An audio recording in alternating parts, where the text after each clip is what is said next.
Kiana. And again I say Kiana. That's how they say good morning in Alaska and northern reaches of North America among the native North Americans there. Kiana. The language is called in Inuktitut. Let me just stick with Kiana. Good morning, buenos dias. We are reading in 1 Samuel, and it's Labor Day. Probably no one's watching this. Everyone's on a different schedule, but for that one or two people that are out there, I'm happy to read the Bible with you. David is now on the run. He's not the king. He's been anointed by God, but he is on the run, which gives us another lesson. You can be anointed by God, God's choice servant, and be in a heap of trouble, and yet being perfectly in God's will. How do we know that? In the New Testament, every time you read in the Old, you try to say, what is the counterpart, if any, in the New? And then if there's no counterpart application in the New, we realize that is not something that we need to assign to ourselves. So, Paul was in trouble, let down in a basket out of one city, chased out of this town, that town, moving right along as we found. So the whole idea that if you're anointed and speaking words of faith, you never have trouble, that is just hogwash. But that's what, a lot of people have this false sense of victory. So it's not biblical.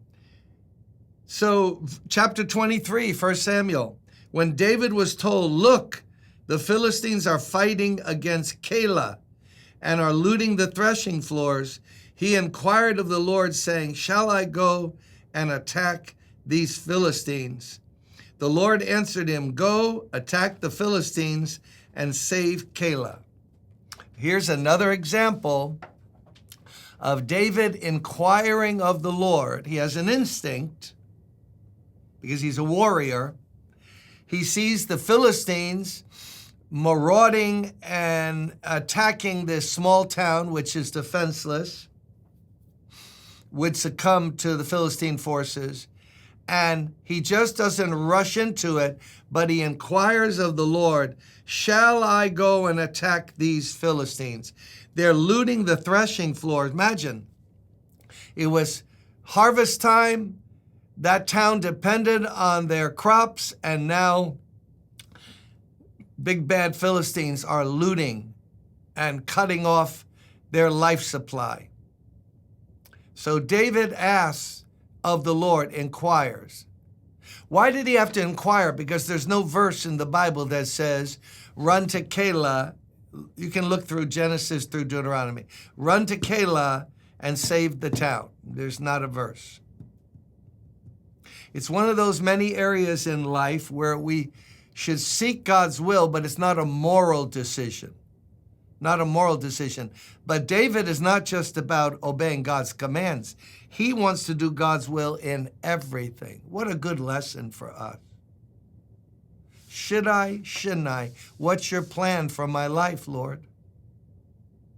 His instinct is, because he wants to defend the underdog and he wants to defeat the enemies of God, let me go with my 400 men, ragtag as they are. No. Lord, should I go and do this? So he inquired of the Lord. Now, what's the lesson here for us? The way you hear some preachers say it, and especially, when was it, the 60s, 70s, 1970s, where the false faith emphasis began to gain traction. Hey, if you're anointed by God and you're one of the king's kids, you just go where you want and God follows you and gives you the victory over the Philistines. And very militaristic and very shallow surface kind of sense of victory. It's a triumphalism that doesn't exist.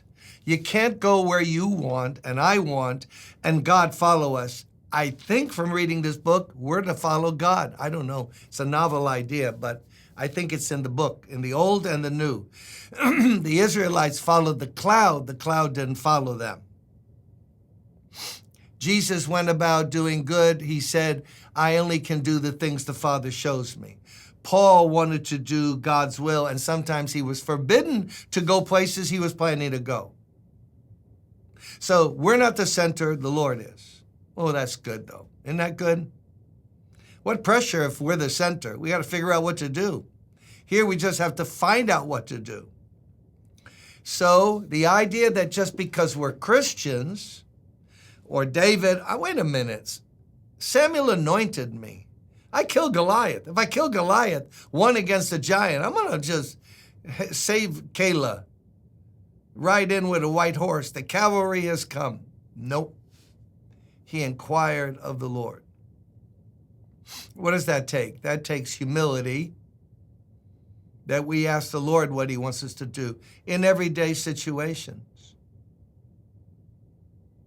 Do I buy that house, Lord? Is that your plan for my life? Do I take that job out of town or do I stay here? Lord, help my son to, is this the college you really want him to go to? You're saying God's interested in that? Well, wait a minute. We're interested in our kids' lives. Wouldn't our Father be interested in our lives, every nook and cranny of it? I've made a lot of mistakes and got myself in a jam and a lot of unnecessary tears and trouble because I didn't inquire of the Lord. I feel like doing that. Feel like going there. Got an invitation? If I got an invitation, it must mean I should go there. There you go. There's an example. Every invitation I get, if I would go to all of them, I'd be fired from my job here. I wouldn't be here. No, but then should I just say, no, I pastor here, I should never go anywhere? No. Lord, speak, your servant is listening. Before you make that decision today, get alone with God when we get done and say, Lord, speak. Your child is listening. I want to do your will. In big and small, they're all important. Blessings and see you tomorrow.